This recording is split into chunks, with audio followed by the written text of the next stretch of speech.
Alright, this is Andrew with Joda Home Inspections. Today is April 17th, 2026, and we're doing a sewer scope here in Ogden, South Ogden. We're at 5492 South, 825 East. And we have the camera pushed out 113 feet to the city connection, and that's what you're seeing on the screen now. Now we're going to pull it back and record it and see what we find.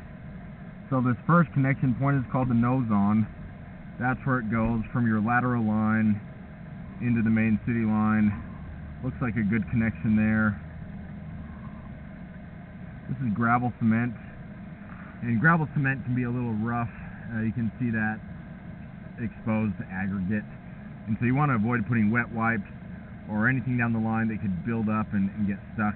So basically nothing down the line except for what you absolutely need to put down your line. A little bit of an offset there on the right hand side where the pipe has shifted slightly. And that's a spot where waste could potentially get stuck, and if enough waste gets stuck it could lead to a blockage where it could back up. But that was a pretty minor offset in my opinion. So far it's looking like you have good grade, which is great.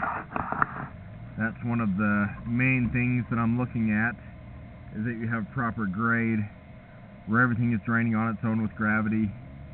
That's another offset.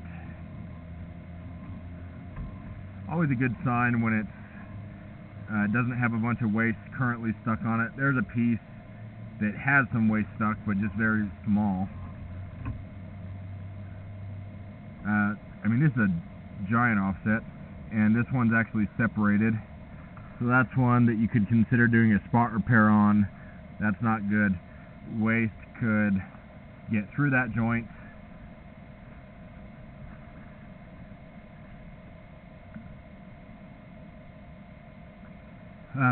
If wastewater is getting through that, it can cause it to settle or separate more. Probably couldn't blow a liner over it. I think that would make too big of a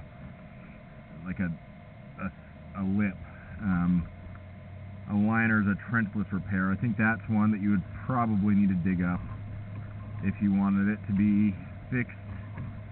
Leaving it is risky because it could work fine, but it could cause a lot of problems. Waste can get stuck in that low spot, and here's another offset, a little more separation.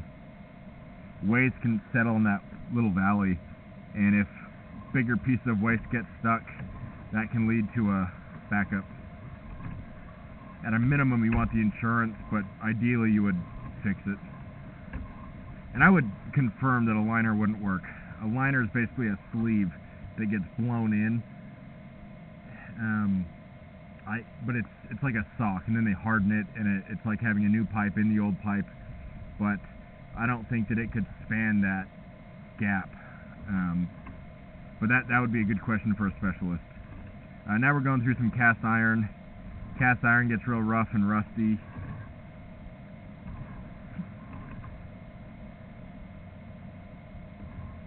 I mean, this looks like typical cast of this age. It's definitely a little rough.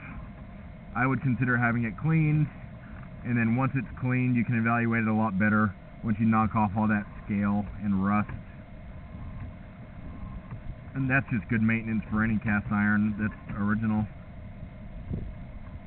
Not that you would have cast iron that's not original. It's obsolete now, so they don't use it in homes, really. Now we're coming up the stack, so really nothing to see here.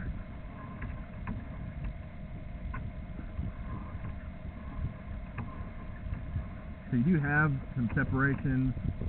I'm going to point this out on the roof. So there is a plumbing vent that looks like it's been eliminated, and they just left the opening. And so that's a spot where water can just run from the roof into the attic. Looks like maybe there was a pipe that's been disconnected. And so you want that reconnected, otherwise water is just going to go into the roof. I wonder if this roof was pitched after the original construction.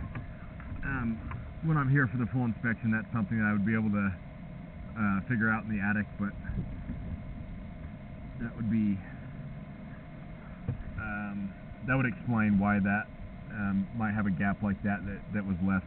In either case, you want that to be extended. That way it's sealed going through the roof.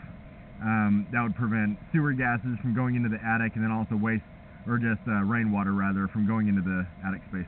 I'm going to end this recording now, but again, next step here I would recommend is talking to a specialist, getting the cast iron cleaned, and then asking about those two separations specifically.